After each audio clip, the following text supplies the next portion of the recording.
A paz do Senhor, igreja. Boa noite. Antes de nós começarmos, eu gostaria de meditar com os irmãos. Quão precioso foi chegarmos aqui hoje. Hoje, muitos de nós tivemos dias difíceis. Mas nós reconhecemos quando existe um milagre, quando tem um acidente e uma pessoa sai ilesa. Diz, não, aquilo foi um milagre. Mas meditemos também que hoje nós acordamos, nós respiramos, nós comemos. Nós fomos, voltamos e nada nos aconteceu. E o Senhor nos trouxe para esse lugar. Isso também seria um milagre? Com certeza. O milagre da vida, do nosso Deus que nos trouxe até aqui. Eu particularmente não tive um dia muito bom. Mas orando ao Senhor, Ele me proporcionou o prazer de estar na casa dEle hoje. Para a glória dele mesmo. Hoje, eu gostaria que nós relembrássemos um pouco. Nas 2 últimas quartas-feiras, nós vimos as pregações. O diácono Udenberg falou sobre o pecado, sobre a corrosão do pecado na vida do ser humano. E ele comparou até a lepra. Quem não assistiu, pode consultar lá no canal do YouTube e vai ver essa pregação. Na última quarta-feira, o presbítero Evandro falou sobre a importância do perdão. De como é importante nós perdoarmos uns aos outros. Também, no último domingo, nós ouvimos a pregação com o nosso pastor sobre a necessidade de conversão e repousar em Deus, repousar no Senhor. E hoje eu gostaria que nós meditássemos um pouco sobre a felicidade e o privilégio daqueles que são perdoados por Deus. Amém?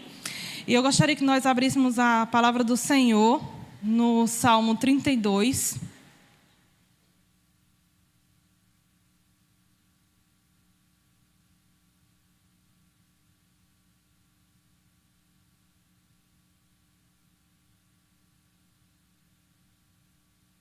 Este salmo é um salmo didático, um salmo de aprendizado. É unânime por estudiosos da palavra que Davi escreveu esse salmo logo após ter escrito o Salmo 51. E esses 2 salmos foram escritos após o episódio na vida dele que ele se envolve com Batseba, uma mulher casada. Todos nós sabemos da história de Davi. E em tempos de guerra, era para ele estar na guerra, mas ele não foi. E ele, circulando lá no seu palácio, ele viu Batseba tomando banho e ele desejou aquela mulher. E ele mandou chamá-la para ter relações com ela. Depois, ela engravidou e Davi maquinou a morte de seu esposo, o general Urias. E ele mandou chamar, ele estava na guerra, mandou chamá-lo e deu de bebida, fez uma festa para ele, incentivou ele a ir para casa e descansar com sua esposa, mas ele não foi. E então Davi maquina a morte dele, planeja a morte dele, o colocando à frente de batalha. Então, Urias morre. E Davi, com a morte de Urias, ele toma Batseba por sua esposa e na mente dele aquele problema foi solucionado. Devido às ações dele mesmo, ele ocultou o seu pecado. Ele tramou para que tudo viesse no fim dar certo. Mas chegou o profeta Natã e contou aquela história que nós já sabemos sobre a ovelha. E Davi, ele toma por si o pecado que ele cometeu. Porque até então, ele sabia que tinha pecado contra Deus. Mas essa consciência dele não estava presente na vida dele. Então, ele planejou ocultar o seu pecado, contando que tudo desse certo, mas a sua mente não o acusava de ser um pecador. Quando o profeta Natã conta a história, ele se dá conta do seu erro e diz, pequei contra o meu Deus. E essa é a primeira lição para nós, Muitas vezes nós podemos até viver uma situação de erro, de pecado, de falha, E, às vezes, o nosso próximo identifica isso primeiro do que nós mesmos. Mas Deus é aquele que usa o nosso próximo para conosco, para nos consertar. Então, se isso, porventura, acontecer a algum de nós, não fiquemos chateados com o nosso irmão. O escutemos e agradeçamos a Deus, porque o Senhor faz isso com aqueles que amam. Vamos ler o Salmo.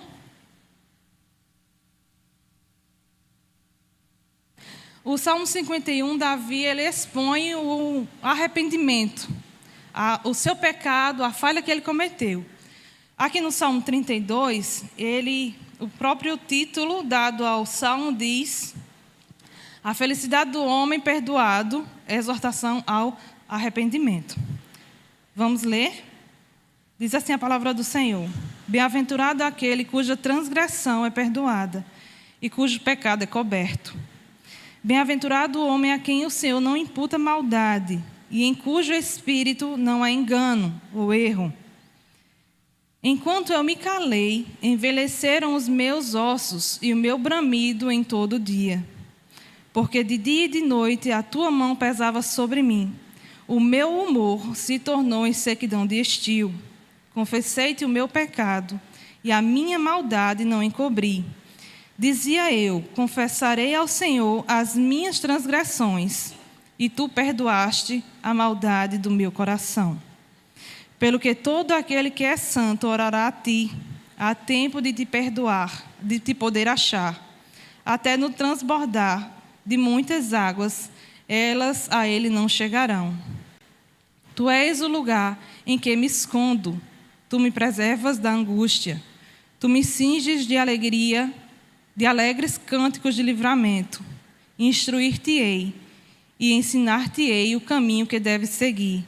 Guiar-te-ei com os meus olhos. Não sejais como o cavalo, nem como a mula, que não tem entendimento, cuja boca precisa de cabresto e de freio, para que se não atirem a ti. O ímpio tem muitas dores, mas aquele que confia no Senhor, a misericórdia o alcançará. Alegrai-vos no Senhor, regozijai-vos, vós, os justos, e cantai alegremente, todos vós que sois retos de coração. Amém?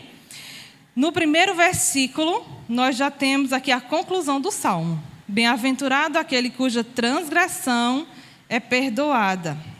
E essa palavra transgressão, ela transmite um significado de iniquidade. É um ato ou comportamento contrário à moral, à religião, à igualdade. Ação perversa e maldosa. Ação injusta. E ele diz aqui: bem-aventurado aquele cuja transgressão é perdoada e cujo pecado é coberto. Então, nós já vimos aqui a conclusão desse salmo. No verso 2, diz o seguinte: bem-aventurado o homem a quem o Senhor não imputa. Não imputa quer dizer não atribui, ou seja, não considera alguém causador ou autor ou possuidor de maldade. E em cujo espírito não há erro. E o que quer dizer isso? Isso o Senhor, é como se o Senhor estivesse dizendo assim: Davi, felizes são os retos e puros de coração. Por quê? Porque é do coração que procede todos os maus desígnios. É do coração que procede os maus pensamentos, adultérios, homicídios e toda sorte de males. Vem do coração. E Davi diz: bem-aventurado aquele cujo espírito não há erro, cujo coração não há erro. Mas nós podemos pensar: não, mas eu não pratico esses pecados que Davi praticou. Ele sim tem razão de falar sobre isso, mas eu não. E realmente, no meio cristão, não existe esse tipo de pecado, ou ao menos não era para existir. Não era para existir adultério, não era para existir várias outras coisas. Mas nós vamos pensar um pouquinho, vamos meditar um pouco sobre a sutileza do pecado na nossa vida. E como nós abraçamos essas causas. E aí, para pensarmos nisso, eu gostaria de exemplificar algumas coisas. no nosso dia a dia, pequenas coisas aos nossos olhos. Muitas vezes nós estamos assistindo um filme e aquele filme tem palavras torpes, palavrões. E quando a gente começa a se deparar com essa linguagem, aquilo chega dói aos ouvidos. Mas, com o passar dos dias, aquilo já vai ficando mais suave, aquilo vai ficando normal. E nós vemos nas ruas, nos relacionamos com pessoas que também têm esse tipo de vocabulário e aquilo vai ficando normal. Quer dizer, antes, aquilo doía aos nossos ouvidos. Com o passar dos dias, nós achamos normal. E nós achamos tão normal que, quando acontece algo conosco, a princípio a gente pode até não falar, mas vem na mente. Porque o nosso coração, a nossa mente já está contaminada. E, no fim, o último estágio é falar. Muitas vezes, mesmo pessoas cristãs têm esse tipo de vocabulário e nem percebem, nem se dá conta de que está pecando contra o nosso Deus. Um outro exemplo que nós também podemos meditar é uma frase até que eu escutei e achei até engraçada. A pessoa disse, olha, crente não fofoca, crente tem pedido de oração. Mas, pensando nisso, meditando nessa frase, eu vi que, muitas vezes, nós, cristãos, e eu não estou falando só do nosso núcleo, mas da cristandade, usa do corpo de Cristo, ou usa do pretexto de orar para falar da vida do irmão. Fala e ainda diz assim, a gente tem que orar por essa pessoa.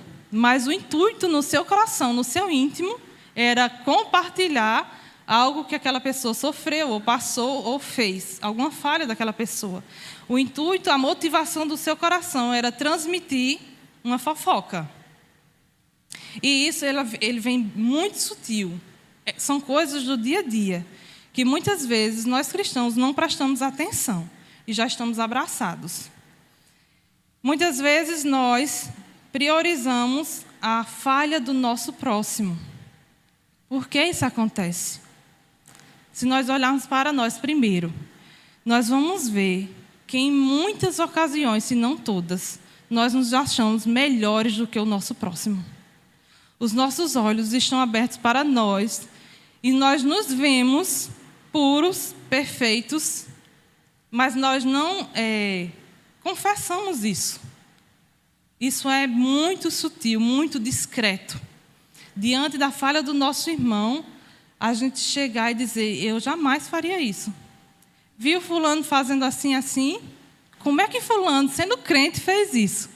Se coloca numa posição de isenção, mas coloca a outra pessoa no erro, na falha. E isso é um erro nosso. Por quê? Porque nós também estamos sujeitos. Se um irmão peca em alguma coisa, nós pecamos em outra. Mas em todos nós existe pecado. Não há um só que não peque, porque aquele que diz que não peca, já está pecando, porque está mentindo. Então, que nós possamos refletir sobre isso. E eu gostaria que nós abríssemos a palavra do Senhor no livro de Mateus. Mateus, capítulo 23, versículo 30.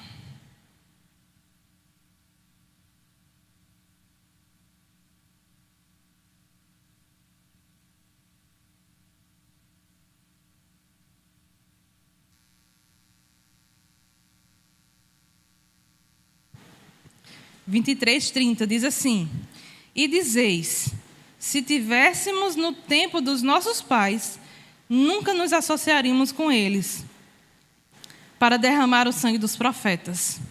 Isso Jesus estava falando dos fariseus. E é justamente o que eu acabei de falar. Eles, os fariseus, estavam dizendo, olha, nós nunca faríamos isso. Foram os nossos pais.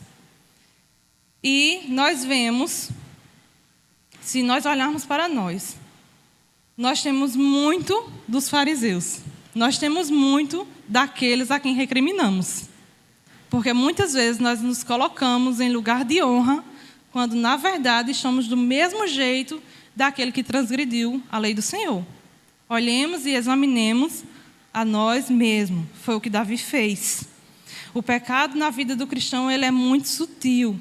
E isso causa uma separação do Senhor. Mirra a nossa fé. Atrofia a nossa alegria. Essas coisas do dia a dia que nós, às vezes, não nos atentamos como deveríamos, nos afastam do Senhor. No versículo 3 do Salmo 32,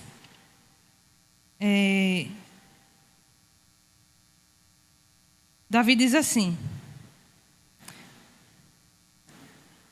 enquanto me calei, envelheceram os meus ossos pelo meu bramido em todo o dia. Isso quer dizer o quê? Bramido, gemido. A gente geme de dores, de tristezas, de angústias. Quando nós estamos em falta com Deus ou com o nosso próximo, as consequências vêm. E nós devemos agradecer ao Senhor porque isso acontece. Porque isso só acontece com o cristão. Isso só acontece com aqueles que o Senhor chamou para ser filhos. Porque quem é do mundo não sente a consequência do pecado.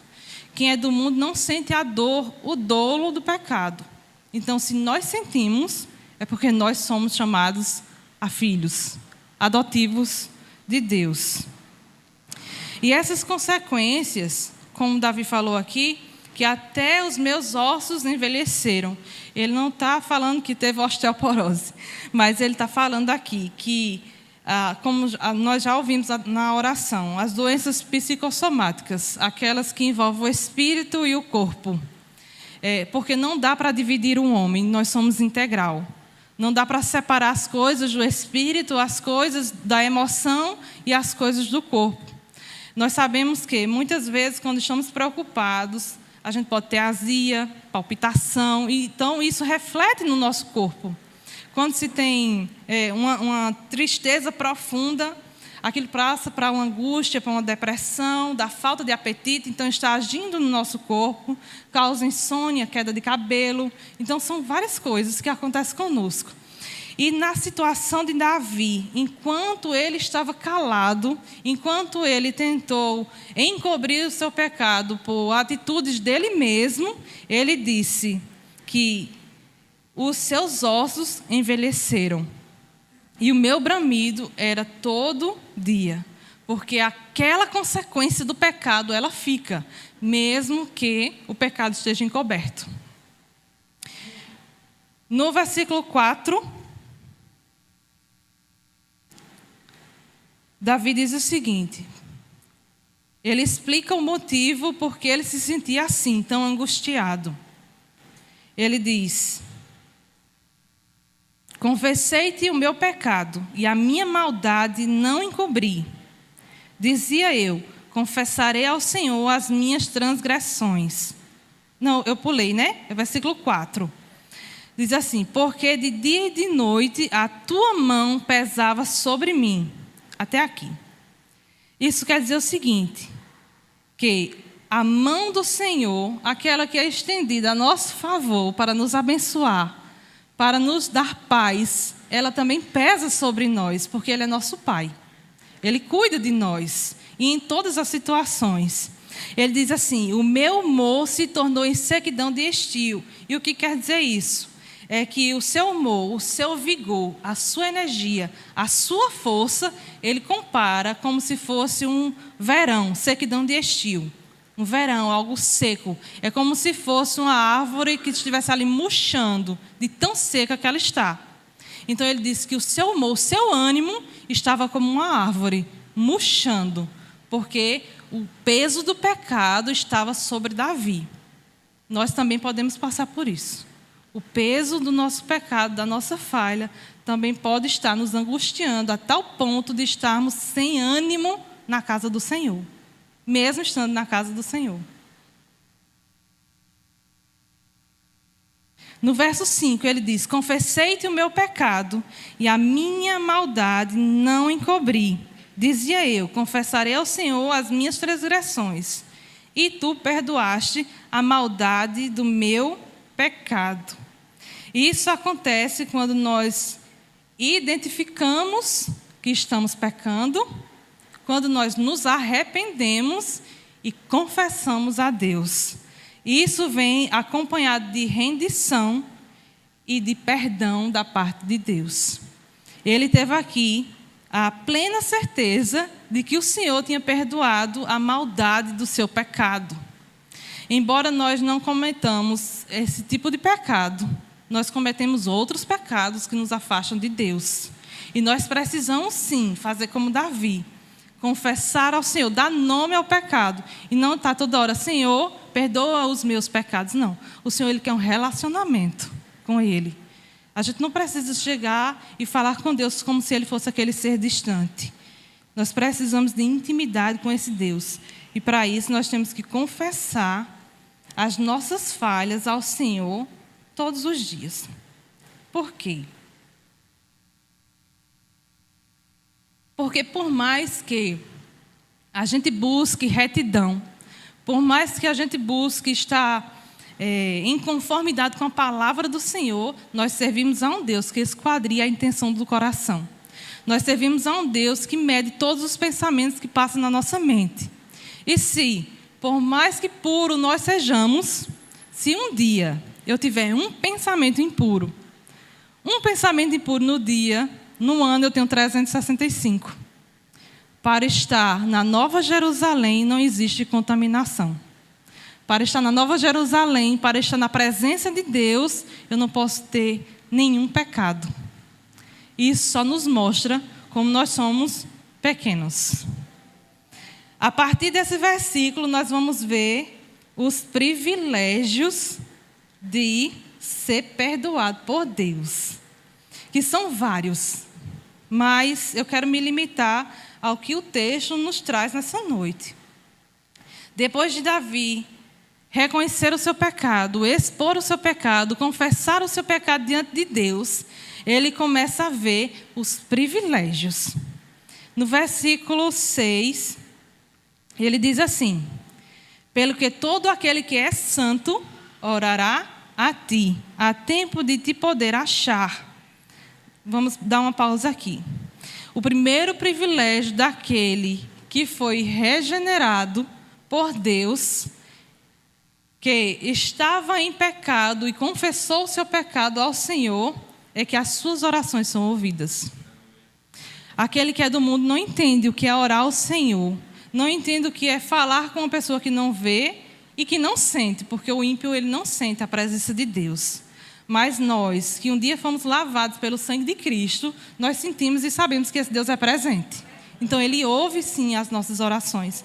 Mas enquanto estamos encobrindo o nosso pecado, a face do Senhor se afasta de nós. O primeiro privilégio, as nossas orações são ouvidas por Deus. E além de ouvidas, elas são respondidas por esse Deus que pode todas as coisas. É o que Isaías diz no capítulo 55, verso 6. Busquem ao Senhor enquanto Ele pode ser encontrado. Invoque-o enquanto está perto. O cristão, ele busca a Deus em tempo de ser achado, de Deus se revelar a ele. Para muitos, não haverá esse tempo. Para muitos, só o verão quando Ele voltar e todo o joelho se dobrar diante dEle. Já vai ser tarde demais. Continuando no verso 6, ele diz assim: até no transbordar de muitas águas, estas a Ele não chegarão. Um outro privilégio, proteção do Deus, Criador dos céus e da terra. Ele nos protege. No dia da angústia, pode vir, mas Ele não nos destrói, porque a proteção do Senhor nos envolve. E Isaías diz assim, no capítulo 43, verso 1 e 2, diz assim: mas agora, assim diz o Senhor, que o criou, ó Jacó, e te formou, ó Israel. Não tenha medo, porque eu o remi. Eu o chamei pelo seu nome. Você é meu. Quando você passar pelas águas, eu estarei com você. Quando passar pelos rios, eles não o submergirão. Quando passar pelo fogo, você não se queimará. As chamas não o atingirão. Se Deus é por nós, quem será contra nós? Esse é um privilégio, a proteção do Deus que pode todas as coisas a nosso favor. No versículo 7, tu és o lugar em que me escondo. E aqui nós vemos outro privilégio. É o esconderijo no Senhor. O Senhor passa a ser o nosso lugar de descanso. O nosso abrigo seguro é o Senhor. É como nós chegarmos em casa, sabe, depois de um dia bem cansativo, bem tumultuado, tomarmos um banho, fecharmos as portas da nossa casa e dormir. Ali a gente se sente seguro. Mas mais do que isso, é o esconderijo, é estar sob a proteção, escondido nos braços do Pai. Como um filho. Sabe como quando a gente tem um filho pequeno que pede para ele se jogar de algo alto. E ele vai e se joga. Ele não desconfia, ele nem teme que a gente não vai segurar. É assim, é esse sentimento que nós temos com o Senhor. Esse sentimento de entrega, porque lá tem segurança. E ele continua e diz assim: tu me preservas da angústia, tu me cinges de alegria, de alegres cânticos de livramento. Então, além de ser um esconderijo, o nosso Deus nos preserva da angústia. Outro privilégio. Nós sabemos que nós não somos imunes às coisas que nos rodeiam aqui na terra. E muitas coisas nos sobrevêm para que nós possamos experimentar algo mais de Deus. Nós sabemos disso. Mas, muitas vezes, o Senhor nos poupa pelo simples fato de sermos seus filhos. Pelo simples fato de estarmos em obediência à sua palavra. E Ele nos cinge, quer dizer, Ele nos envolve de alegria. Nossa alegria, como já foi dito, não é momentânea, não é circunstancial, não depende de nenhum fator externo. Depende daquele que está em nós, o nosso Deus. A consciência de reconciliação e de paz que nós temos com esse Deus. Isso sim nos traz alegria. Nos versos 8 e 9, nós vemos a resposta de Deus.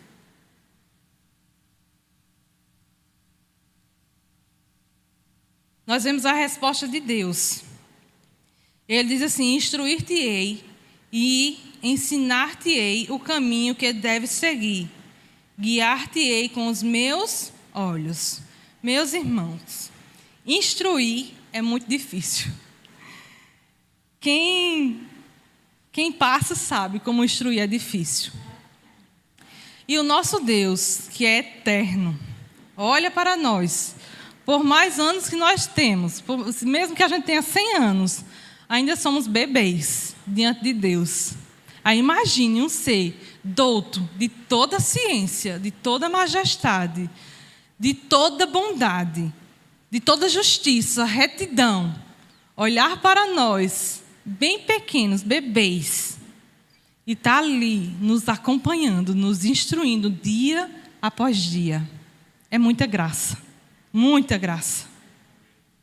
Ele não é um Deus que lança em rosto o que Ele já fez por nós, ao contrário de nós. Que muitas vezes a gente diz: meu filho, eu tenho que lhe falar isso todos os dias. Todos os dias. Mas Deus não, Ele com amor, Ele nos instrui. E nesse mesmo versículo ele diz assim: guiar-te-ei com os meus olhos. Sabe qual é a sensação que eu sinto aqui? É quando um pai ou uma mãe olha para o seu filho e o filho reconhece no olhar do pai ou da mãe se está sendo aprovado ou reprovado. Quando o marido e uma mulher olham um para o outro e reconhece sem nenhuma palavra o que o outro quer falar. Isso é intimidade. Intimidade, relacionamento. constância que Deus quer que tenhamos com Ele. E é o próprio Deus que está dizendo aqui: eu te guiarei com os meus olhos. Nosso Deus não nos desampara, não nos deixa só, em momento algum. Ele está sempre conosco, mesmo que achamos que Ele não esteja. Mesmo que estejamos achando que os tempos estão difíceis, que a dor está muito grande e eu estou só. Não, jamais, jamais. O nosso Deus nos deixará só. No verso 9, aí ele diz assim: não sejas como um cavalo, nem como uma mula, que não tem entendimento, cuja boca precisa de cabresto e freio, para que não se atirem a ti. Aí eu acho o nosso Deus tão assim maravilhoso, sabe? Que é como se Ele estivesse dizendo assim para nós: eu faço todas essas coisas, eu te instruo, eu sou contigo, eu escuto a tua oração, eu te dou proteção, esconderijo. Agora, acorda, abre os olhos. Deixa de teimosia. Às vezes nós somos teimosos, né? Para com o nosso Deus. É como se Ele dissesse: não seja como uma mula que precisa de cabresto. Você não precisa disso. É como se a gente estivesse dizendo para os nossos filhos: olha, você não precisa de castigo, você já sabe. Anda de acordo com os ensinamentos. O nosso Deus, Ele é assim, Ele é Pai. Ele cuida de nós. E é isso que Ele está dizendo nesse verso 9. Eu faço todas essas coisas por você. Agora, para de teimosia. Obedece. Obedecer é melhor. Nós não precisamos, irmãos, passar por todos os problemas, por todas as experiências, para aprender o certo e o errado. O Senhor nos já expõe nas Escrituras e nós somos inteligentes, mais do que suficiente para entender e aprender através do erro do próximo. O Senhor nos poupa também dessa forma. Olhemos para esses homens de Deus que sofreram tanto e aprendamos com eles. Davi está expondo aqui a sua vida para que nós hoje pudéssemos aprender com ela e não cair nos mesmos erros. No versículo 10,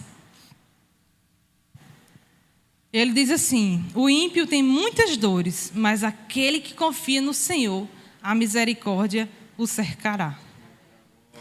Outro privilégio de conhecermos e pertencermos a esse Deus, a misericórdia do Senhor nos alcança. E esse é o fato de nós estarmos aqui. A misericórdia de Deus é assim. É quando aquele Deus que é justo, reto, santo, Ele poderia nos consumir a qualquer hora, diante do nosso pecado. Ele deixa de exercer sua justiça e Ele se compadece de nós. Isso é misericórdia. As misericórdias do Senhor se renovam todos os dias e essas são as causas de não sermos consumidos. Por conta da imutabilidade do nosso Deus, que um dia resolveu nos preservar. Nós sabemos que nós não perdemos a salvação. O apóstolo Paulo, na carta aos Romanos, ele diz que aqueles a quem o Senhor predestinou, a esses também chamou. Aos que chamou, também justificou. E aos que justificou, também glorificou. A obra está consumada. Então não tem isso de dizer: hoje eu estou salvo, amanhã eu perdi. Amanhã eu desagradei ao Senhor. Hoje, então, o Senhor se entristeceu, Ele me riscou do livro da vida. Não, já está consumado. Agora, nós precisamos entender que pequenas coisas do nosso dia a dia desagradam o nosso Deus e nos distancia dEle. Essa perseverança, esse cuidado e a glorificação, nós só alcançaremos para aqueles que são realmente nascidos de novo. Então, nos examinemos se realmente nós temos esse peso do pecado na nossa vida, porque é o primeiro indício de que fomos realmente chamados por esse Deus. Se estamos vivendo uma vida de pecado e não temos sentimento algum, há algo errado em nós. e precisamos de conserto. E estamos aqui diante de um Deus que conserta todas as coisas, que nada é impossível para Ele. No versículo 11, ele diz assim: alegrai-vos no Senhor e regozijai-vos, vós justos, e cantai alegremente, todos vós retos de coração. O último privilégio nesse salmo é que nós temos plenitude de alegria. Como nós já falamos, a alegria do Senhor, ela é presente nas nossas vidas, independente das circunstâncias. Amém?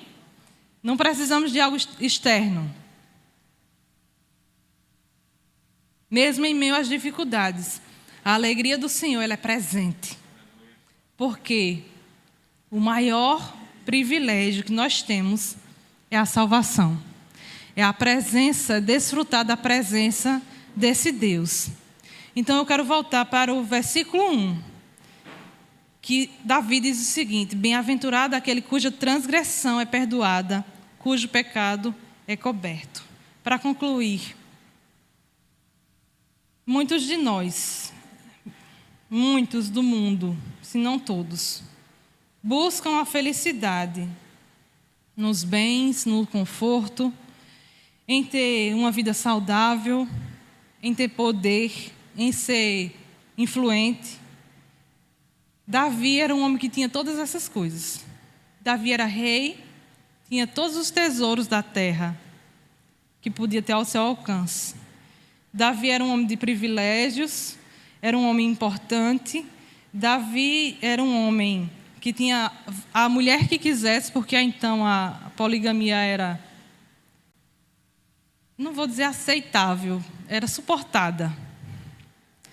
Então era um homem que tinha tudo o que queria, todas as coisas. Mas Davi foi um homem que reconheceu que a felicidade só tem aquele que é perdoado por esse Deus. Então não busquemos experimentar de algo, das coisas mundanas, em busca de felicidade.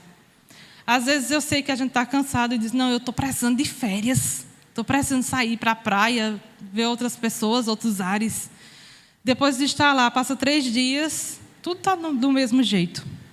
Tudo voltou ao normal. Se compra um carro, depois de uma semana, aquele carro não é mais novo e a sua alegria já passou. E isso em todas as vertentes da nossa vida. As coisas que o mundo nos oferece são momentâneas, mas a alegria naquele que se esconde debaixo das asas do Altíssimo. E essa alegria ninguém pode tomar. Outra lição que nós temos é que a gente não pode procurar encobrir o nosso pecado com atitudes mundanas, ou, quando eu falo mundana, eu falo humana.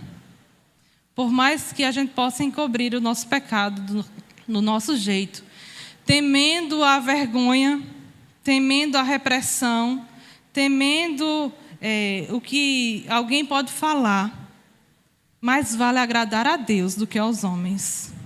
O nosso Deus, Ele quer tratar do nosso íntimo.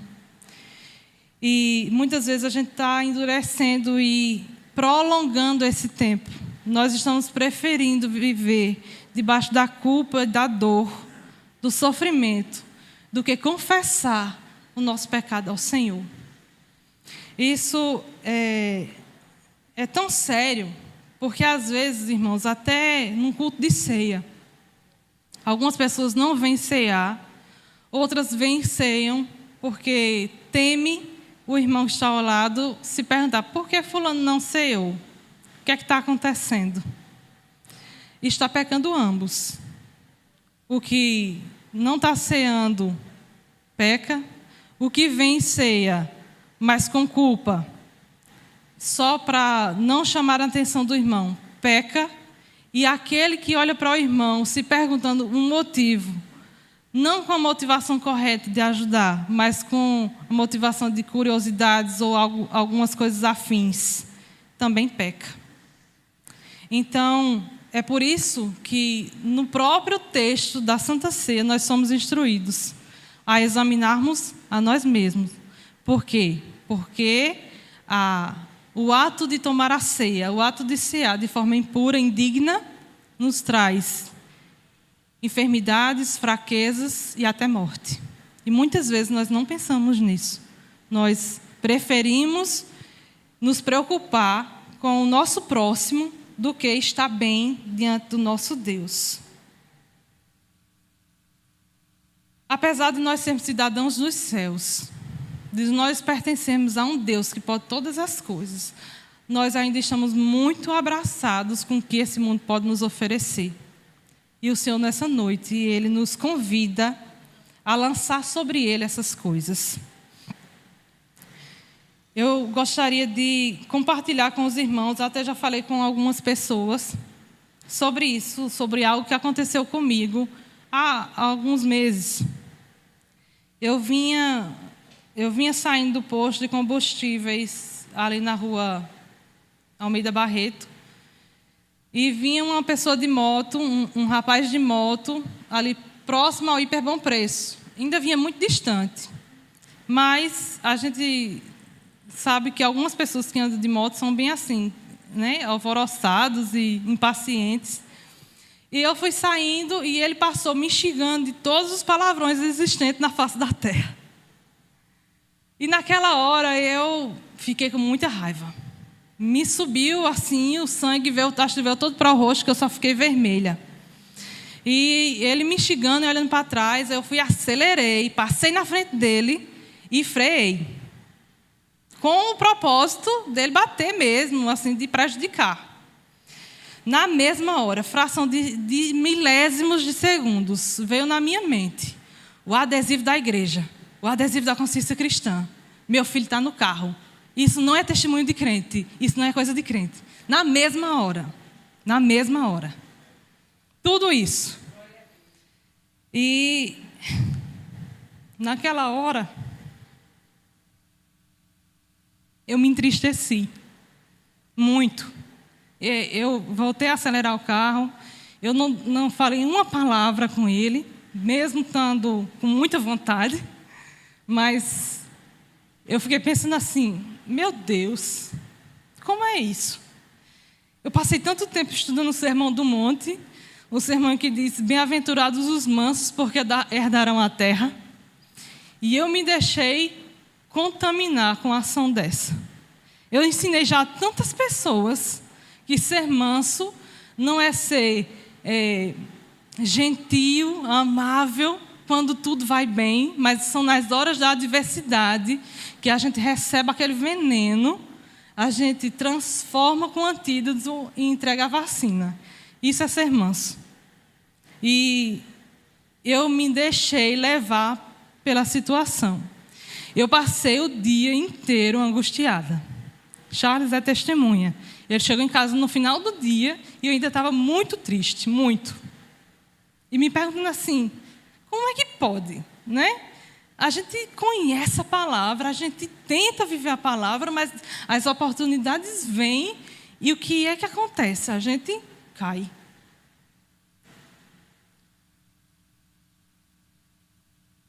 E o Senhor falou ao meu coração que essas coisas acontecem para nos mostrar que nós não somos super crentes. Nós não somos perfeitos. E o poder que há em nós não vem de nós, vem de Deus. Que nós só perseveramos na caminhada porque há um Deus nos céus, justo, perfeito, que foi tentado de todas as formas e não pecou. Jesus, o Cristo, que intercede por nós. Nós só estamos aqui porque há um Deus dentro de nós, douto, conhecedor de todas as línguas, mas geme com gemidos inexprimíveis e clama por nós, o Espírito Santo. É por isso que nós estamos aqui. E Deus me ensinou naquele dia que eu estou sujeita a todas as quedas, conforme qualquer pessoa. Não sou super crente, não somos super crente. O pecado, ele vem, mas não existe pecado. Não existe pecado por maior que seja aos nossos olhos, porque nós sabemos que para Deus não tem tamanho de pecado. Mas não existe pecado que possa superar a obra de Cristo.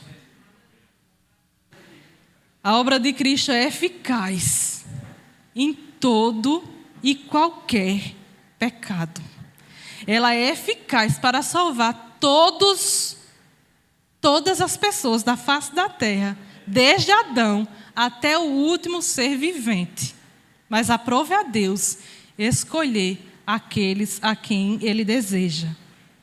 Ele é o Deus que escolhe quem Ele quer. Não por mérito, mas por bondade e soberania dele mesmo.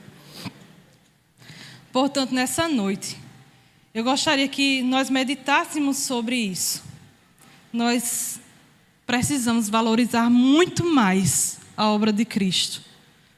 Porque tem dias que parece que a gente não lembra nem que Cristo veio e morreu na cruz por nós. Nós precisamos desfrutar dos privilégios de termos sido perdoados por esse Deus. E eu não estou nem falando aqui de salvação, eu estou falando também de vida abundante na presença do Senhor. Que é isso que Ele deseja de nós todos os dias. Um relacionamento íntimo com esse Deus, que é nosso Pai, que é nosso Senhor, nosso Salvador, que é aquele que se doou e derramou o seu sangue por nós. Amém?